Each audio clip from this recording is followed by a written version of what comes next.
Foundation 45 is a 501c3 nonprofit that funds counseling services for mental health, addiction, and suicide survivors.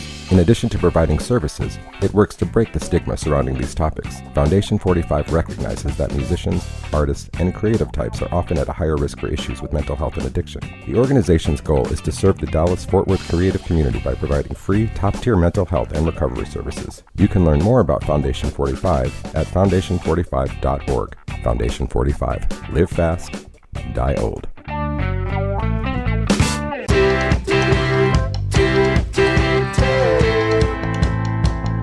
I'm Andrew Sherman. I'm a Texas transplant who has always been in pursuit of art as a career. I've played in bands, pursued an acting career in Hollywood, but I found it behind the lens of a camera here in Dallas, Texas. I was born in New York, I've lived in Chicago, Los Angeles, Austin, but I love Dallas. There's a magical artistic scene in Dallas that mostly goes unnoticed to the outside world. This podcast is focused on what makes it so special and the people who make it thrive artistically. If you don't live here, and even if you do, you might not have heard of them. This is the Dallas Famous Podcast. So who you gonna be? Who you gonna be when you're all grown up? Who you gonna be? Who you gonna be when you're all for us? Yeah. This week on the Dallas Famous Podcast, we're excited to welcome Jack Daw. He's a multi-talented artist and musician with deep Texas roots. Known for his distinctive linoprint style, Jack's folk art captures the rugged, rustic spirit of the Lone Star State with a unique flair that has made his work instantly recognizable. But Jack isn't just a visual artist. He's also a skilled bassist, currently playing with Crooked Bones, and previously part of the Whiskey Folk Ramblers. In this episode, we explore Jack's journey through the worlds of music and art and how his Texas heritage influences his work and the stories behind his signature linoprints. Don't miss this conversation with an artist who truly embodies Texas creativity and craftsmanship, Jack Daw. Here he is. Hey, we're back at the Deep Elm Community Center. I've got Jack Daw, which I feel like I need to say Jack Daw Folk Art in one sentence. It's like the full name. Yeah, it's like your full, like, is it a legal name at this point? So it's my legal name, Jack Daw Folk Art. Yeah. So I first became aware of you because I was working on the Chevy Music Showcase and you were in the Whiskey Folk Ramblers. And so keep in mind Chevy, and Tyler is telling this story, or maybe you're telling the story about breaking down in a van in New York City. Oh yeah, one of many van breakdowns. Yeah, and like you just go, like you put your hand to the side of your mouth, and you go, it wasn't a Chevy. Dude, right. Me and Tommy laughed about that about 5,000 times. We would put that on. There was two moments, and that was one of them. We just put that on loop. It was the best, and it's like, yeah, okay. Cool. I drove here in a rental Chevy. Oh, okay. Well, they don't sponsor the It seems to be working fine. Yeah. Yeah. Okay. Well, there you go. Well, at least they're good dependable. In case they want to throw us anything in the future. Yeah. Hey, Chevy. F you, Dodge. God, that's the first time we've invoked a car name on here. So it's funny because I think of you, Mr. Fort Worth, but you were actually born in Houston? I was born in Houston. Yeah, okay. I wasn't there long. I moved up to Dallas when I was, I was like 4. So okay. I was moved here. Right. And then we moved over to Fort Worth by the time I was like 5. So. Okay. So that's pretty much like your memory. But yeah, I've been Fort Worth since then. Okay. I like Fort Worth. I get there every now and again, and it just seems like the cultural scene there is vibrant. It is. Yeah, we have a lot going on. I mean, especially with the art scene and the museums. And I get around Texas all the time, and people always ask me about Fort Worth. And honestly, my main seller is like, there's always free parking. Come to Fort Worth, there's free parking. It is a selling point. I mean, I got to drive there, but I'm like, yeah, but then when I get here, when parking. You get there, it's so easy. Yeah, it's sad. We have stuff. There's free parking. Yeah, Fort Worth. Totally. So you, so my introduction to you was actually not as an artist, it was as a musician, like I said. So like, how did that start? Like, what was your first like influence like with music and like going, I like that more than just it's in the background? Well, like just financially, music is not, depending on who you are, it's hard to pay the bills. Oh, yeah. Especially with Whiskey Folk Ramblers in particular. There was usually 6 of us in the band. So even when you're doing okay, you're splitting money 6 ways. Yeah. And it just became, and then Whiskey Folk Ramblers broke up eventually. So Right. But art just kind of segued in there. I realized if I stayed busy with art, I could make an actual living. Yeah. But like, let's go back to the beginning. Like what was your first like music, like music? I'm like, I like this. I picked up, you pick up a bass first. Like, how did it start? Yeah, I had a buddy that played guitar, and I'd never even thought of playing music. I guess I was 17. I'd never thought of playing music actually, but my buddy played guitar and he's like, hey, you should play bass. And I went and bought a bass and learned kind of how to play bass. And I just played bass. That was it. Like you just started at 17 just because just being a band. playing along to Cure songs that have about 4 notes in them. And then Yes. It was actually kind of years later. I think I was maybe 26, 27 when I met Tyler Rouget of Whiskey Folk Ramblers, and he had already started that band and they'd already played 2 or 3 shows. But I ended up on bass for that, and that was my first band I was playing out in. Wow. You guys had a pretty good following going. You had a pretty. It was good, yeah. We came out strong. Everybody dug us. I think it was that kind of era. It was like 2007. Everybody was kind of into the Americana thing. We were a bunch of dudes with fedoras, and we had all the goofy instruments, stand-up bass and accordion and banjo and fiddle and trumpet and right. Yeah, I remember like when we worked with you guys, like before we did actually, I watched a video and I was like, what am I watching? Is this like a carnival? It's like, a carnival freak show. Yeah, freak show. Some kind of gypsy Americana music. Yeah. Interesting. I mean, and you still play with Tyler. Yeah. Yeah. So we've got a 3-piece kind of garage surf punk-ish band. I don't know. It's definitely got elements of whiskey folk because it's Tyler's voice and Tyler's songs and just kind of his style. But the trio, is that like a direct like reflex from having so many people in the other band? It's so hard, to have all the personal issues, the personalities, and then as you get older, just scheduling. Right. Getting that many adults in a room at the same time. Oh, yeah. Everybody's got a kid now. As soon as the kids are there, everybody's given up on their music dreams and they're just doing real jobs and they don't have time to practice. Yeah. So 3 people that actually like each other is a pretty easy way to do a band. Yeah. I mean, you got to be able to fill it, but you guys can. Who's drumming with them? Alex Munt. Okay. Who's really old friends, like childhood friends with Tyler. Okay. And I've known Alex since the beginning of the Whiskey Folk days. How did you meet Tyler? Hilariously, my wife worked at a Starbucks in the mid-cities and worked with Tyler. And Tyler had recorded a demo with one of our friends, and my friend played it for me. I didn't know Tyler at all, but my friend was playing me the song. I'm like, that's amazing. He's like, yeah, it's Tyler that works at the Starbucks. And I was like, what who's Tyler? And Tyler at the time was 21 years old and looked like a baby Robert Smith with goofy hair. And I'm like, no way that guy sang that dark country tune I just heard. Yeah. And so I started talking to Tyler, and then, we just gelled, and I ended up in the band. Yeah. I mean, he's a character. I did that video with him, and then we changed the name of the band. Like, the video stayed the same, but the band changed like 5 times. I think I'm still on your Facebook somehow or something with Crooked Bone. Tyler will make up when he's not super busy, he will make up a new band every month. Yeah. And ask me for some art, and I'll make some art.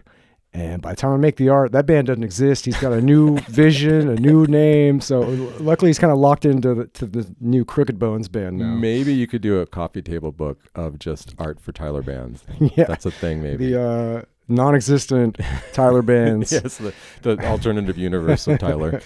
That's there was a lot of, I've recycled a few to just use as my own art. Oh yeah, I bet. His band stopped existing. So like, okay, so the art stuff, were you always like doodling, or like when did this start happening for you? Yeah, I kind of always did art. I also never planned on being an artist. I always kind of did art for myself. It's a little whatever.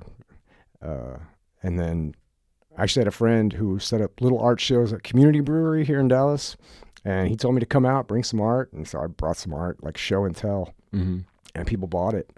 I was like, okay, well, I'll do that again. So you had some pieces that you just did for yourself? Yeah, just kind of laying around. And, but people dug it. And so I started doing every now and then more and more. And just organically, I think I was playing in 4 bands and mowing yards and waiting tables and doing a couple art shows. And then slowly able to just get rid of some of the things and kind of focus on the art. Right. Well, it's funny because you didn't think you're going to be an artist, so that wasn't a plan. Was there like anything that you wanted to be when you were younger? No, I never. I was just going with it. I was just a little idiot. I never knew what I was doing. And then I had my first kid when I was 21. And so I just worked because Yeah. I raise a baby and have a job. I worked at the Wall Street Journal here in Dallas for 6 years because I had a baby and I needed insurance and What were you doing 401k. for them? I was my title was peripheral equipment operator. Mostly I printed the mailing address labels that they stuck on the paper. Oh, wow. Okay. And half the day I would spend at the clubhouse because they had no cover and free drinks Tuesday through Friday. There you go. So my job wasn't too serious. That's funny. They fired me twice. Twice? Well, how did you get... The union got me my job back once. Oh, okay. They fired me again. I was like, yeah, we're good. Yeah. Well, not a big future in that. Obviously, they're not doing so well with the papers. Not for right now. everybody. Yeah, I think they moved out of here now. Yeah, I don't think that we have a branch here anymore. So you start that, you sell some stuff, and then it just kind of like happens slowly, like organically. Yeah, it was like I would hear about this art thing or that art thing, and just do more and more. But then also just the kind of the art scene grew as well. Like there was always Flea Harvey's. It's been going quite a while. And like the community brewery had started their little markets, and then it became like just more and more bars and breweries and whoever throwing these little art markets more often, and street festivals and whatever else. And so it just became more opportunity to get out there and do it. Mm-hmm. Well, and so, I mean, you're, I guess, lowbrow linocut, is that like...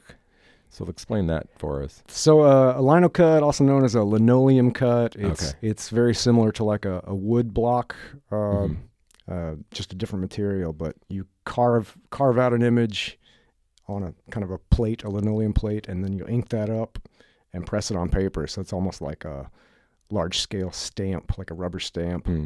That's like pretty much your process, like you're not doing just freehand as much? Yeah, that's pretty much all I do. That's what I fell in love with, and that's what I was kind of just doing on my own before I started doing any art shows. And obviously you're Texas, 100% Texas, and like it really comes through in your art. I don't know. I feel like asking you already know the answer, but like just asking you, like where does it come from exactly? Yeah, everybody in Texas loves Texas probably more than we're supposed to. It's true. Or should. It's unhealthy, especially with our politics and everything else. I don't know what we really have going for us, but we all love it. Yeah. And so, I've been in Texas my whole life, and so it definitely comes through. It's like do what you know. Yeah. I mean, and it's like it's almost like, God, it's so interesting because like you just are doing you, and people are coming to it. I mean, you've had some opportunities through that. I mean, I know you do a lot of Whataburger stuff. Oh yeah. And so like, how did that start where Texas. Like, how did that start where you're printing your stuff on their bags? It just, with the linoleum cuts, you can pretty much print it. I mean, you could print it on a shirt, you could print it on any kind of flat material. And one day, I had the Whataburger subject matter. And one day I brought home some Whataburger, and I'm staring at this paper bag. I'm like, oh, it'd be funny to just print on the bag for just for fun. And all the Whataburger bags and wrappers, they're just like ready-made art as is. Yeah.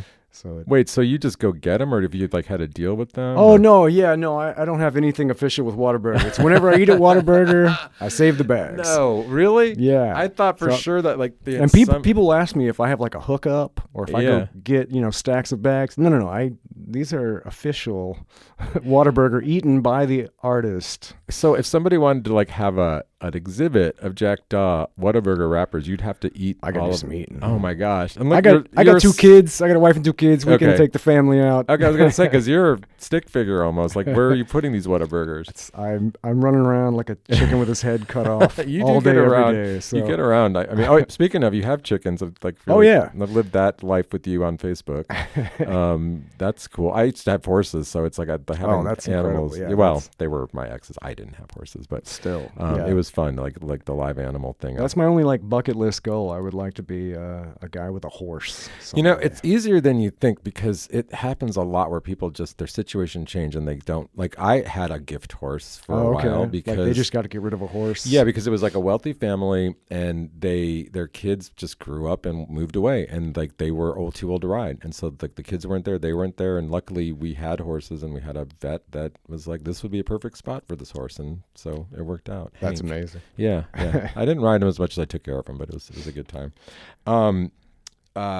Let's see. I have actually bought stuff from you. I have a Han Solo on my wall. Sassy Han Solo. Yeah, I had to move it because I now have a stepdaughter. So it's not that bad. My own son told me that piece was crass. I think he was 11. Yeah, it is crass. Like, yeah, that's the intent. It's funny. It's like as an adult, like when you don't have children in your life, like it's so, because I now have one, I didn't. And right. It's like, oh yeah, like I didn't, like I used to be in a band with Andy Dick, and there's like a poster from that time. Right. And my she's like, well, I guess it's okay. I was like, it's his actual name. It's not like we're putting bad words up. That's his name. That's his name. Anyway. I'll have my kids will have friends over, and all of a sudden I'm like looking at the walls like, oh, what? There's tits over here. There's something over here. Like, what? Right. So I'm sure the friends come in, they're like, well, that's weird. There's all these like random spaces in your otherwise covered walls. Yeah, there's like a gap. I wonder if they're like going to catch that. All right. Well, let's talk a little bit about like influence. Like, I mean, did this all come out of nowhere? Like, you're looking at other artists to like kind of pull from a little bit. I guess with my art style, a lot of it's influenced kind of by Posada, like revolutionary Mexican artist around the early 1900s. Mm-hmm. Just kind of the medium, but otherwise it's just kind of just the way I draw, and that translated into carving it in linoleum. That's just kind of naturally the style and look. Mm-hmm. I mean, are you because like some of the captions are priceless too. It's not just the art, like, 'cause that's all you, huh? I would say my biggest influence is probably The Far Side, by Gary Larson. I'm kind of blending just one-page jokes with a lot of Texas-centric subject matter. Yeah. I mean, you've kind of got like every classic Texas icon in some form or another. I'm trying. It's like who's left? Like, what are some people or events that you Bob Wills for sure. Yeah. Selena, Flaco Jimenez. Oh, you haven't done Selena yet? I haven't. Yeah. But yeah, there's still a healthy list. Okay, good. So you're gonna keep going. I keep trying to figure out a Sam Houston that's not like just dead on Sam Houston. Like, it's got to be funny or stupid or something. Right. I guess Yosemite Sam combo. I was actually maybe planning a Yosemite Sam. I do an annual show up in Lubbock, and they're the Texas Tech guns up, and they have like their mascot is basically Yosemite Sam. Yeah, but like Yosemite Sam Houston, right? Oh yeah, it's right there. It's too easy. It's too easy, probably. Thank you. I'm gonna tuck that away in the back of my head. That's what I'm here for. That's what I do. I'll try to remember to credit you.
there any crossover?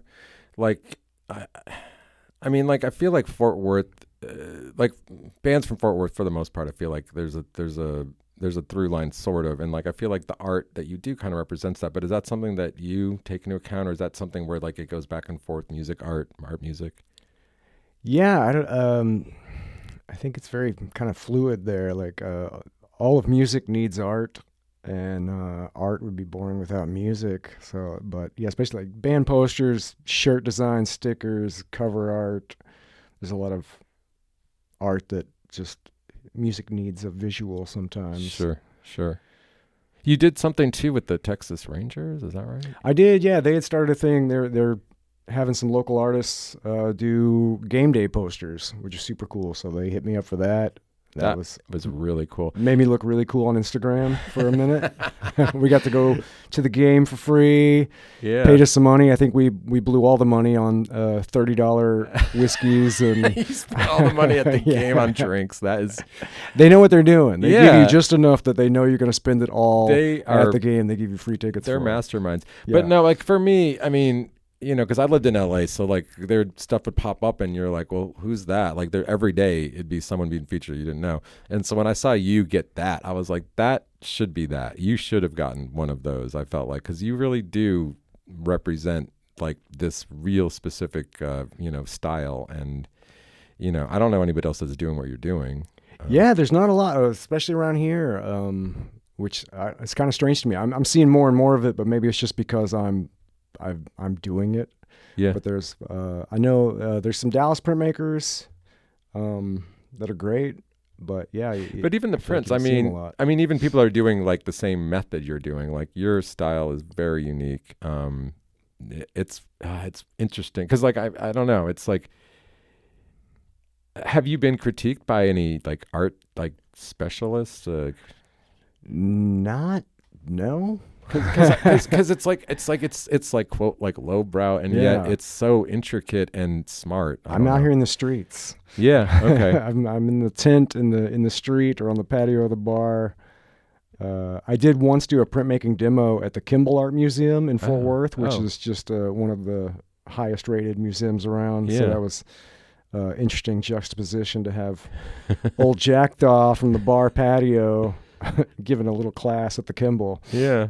I don't think you give yourself enough credit because, I mean, what you're doing is cool. And, yeah, I mean, maybe talk a little bit about the scene in Fort Worth itself. I mean, arts, music, whichever, because we don't get a lot of that here. Yeah, we've been having a tough time, especially in the music scene. Yeah. Just brick and mortar operations, I think. You know, I'm sure it's the same over here, but Fort Worth's been really blowing up. And so the rents are skyrocketing. We've had so many music venues close. Yeah, it really sucks. So it's I don't know. It's kind of, I guess, just the state of the music scene. You look back at the 90s and everybody's got a crazy record deal and millions of dollars. Well, yeah, but like, where are those people now too, right? I mean, right, it didn't yeah. last for them. But what, like, I mean, it seems like also like there's like, you're making a living going to these different events. So like, that's a whole, like a scene, like a whole like route that people can do or. Yeah. A lot of people ask me about it and I have the hardest time even explaining it. It's just so organic. It's just like do stuff, do more stuff, meet people, find out what's going on. I spend probably an hour or two a day here and there, just poking through Instagram, seeing what's up. I see like a cool show's coming. I'll message them like, yo, I want to hop on that. You got room? And it's just pushing yourself around and pushing yourself out there. You get, do you get turned down at this point? I mean, besides just logistical stuff?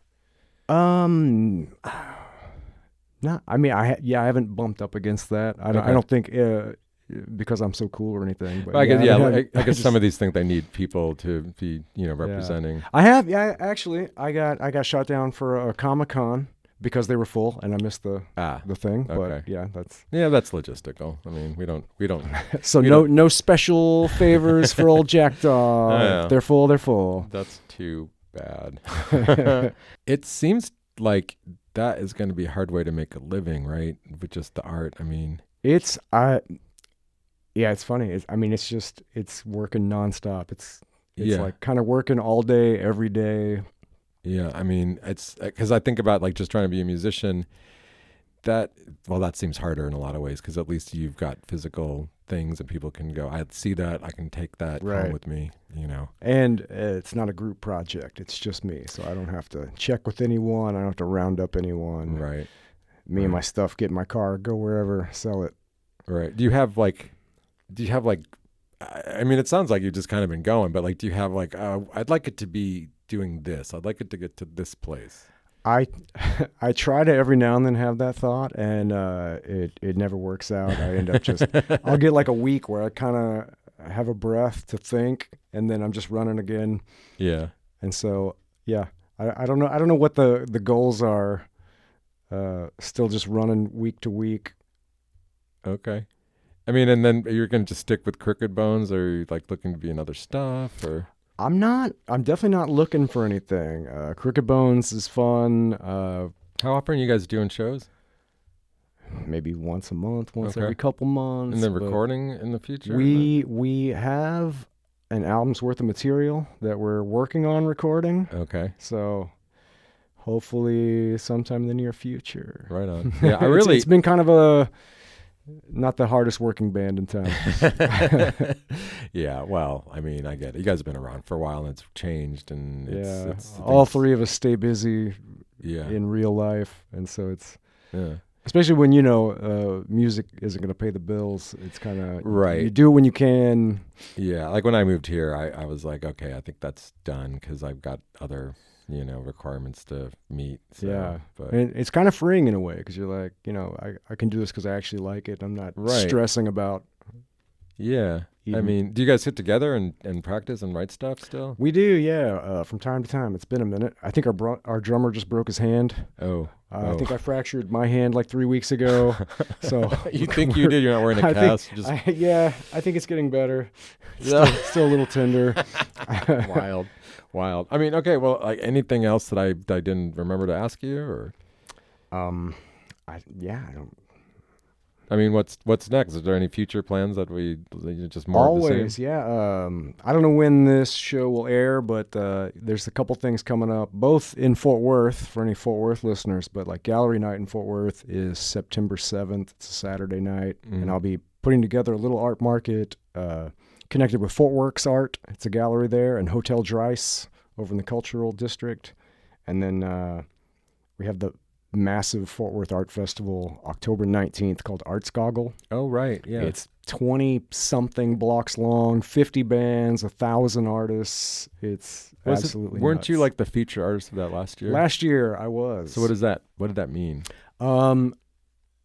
Everybody was hunting for me, and I looked cool on Instagram. But I mean, like, what were you doing to like what was part of like your requirements or responsibilities? I made some art specifically for the festival, and they do an amazing job of just printing up all sorts of massive banners. They have 2 huge stages on the street, and they decorate that. So basically, everything was decorated with pieces of my art. Which was super dope to see. Yeah, very cool. Everything's downhill from here. Just some regular schmo artist this year. Right, you're just gonna be there, buried in the thick of it. Right. Had my moment in the sun. They don't honor the past special artists. No, right. I don't know. I mean, I think that you deserve the recognition. I wish we lived in a world where like this stuff was higher paying, but we live in this world. So it goes. I don't think you can have a fun job that. Yeah, it's going to pay. Yeah, no, this is a blast. Great. I don't make anything on this. It makes sense. Like, with music or anything else. You don't have to pay these people because they're going to do it because it's fun. Because they love doing it anyway. Yeah. Yeah. But I mean, with your art, I mean, I feel like I don't know, there'd be a void without it, honestly. Thank you. So I appreciate that, what you do. Yeah, I think, it's been really successful. I think because I just make stuff that we're all immersed in, Texas stuff or pop culture, but it's all stuff we all know and like collectively, and kind of put a little twist on it or make a joke of it, but it's something we can connect on. Yeah. And so I'm not like painting my personal pain or anything like that. It's just stuff we like. Right. I mean, Whataburger's never acted up on you, and that's your pain. And yeah, right. Okay, well, we're going to link to your art. If you obviously this is a podcast, so if you haven't seen the art, do yourself a favor. Go check it out. You can buy stuff. You could just enjoy it, but probably buy stuff. Buy stuff. Bring tacos. Yeah, there you go. And we'll keep an eye out. If you're in Fort Worth at anything where there's like vendors, you might see Jack Daw Folk Art. Let me say it again. You might see Jack Daw Folk Art. So thanks for coming over here for us. Absolutely. Thank you for having me over here. Right on. I'd like to thank Jack Daw for being my guest. You can check him out online everywhere. You probably missed Art's Goggle, but that's okay. He's got an Etsy store. The song we heard was Do Things to You by Crooked Bones. Get your own Dallas Famous Podcast t-shirt. The link is now available in the show notes. Thank you again to the Deep Ellum Community Center for letting us record there. Theme song, Unstoppable by Salim Nuralla. Thank you for listening. Please like, subscribe, follow, all the good stuff, and share it with your friends. We'll see you next time.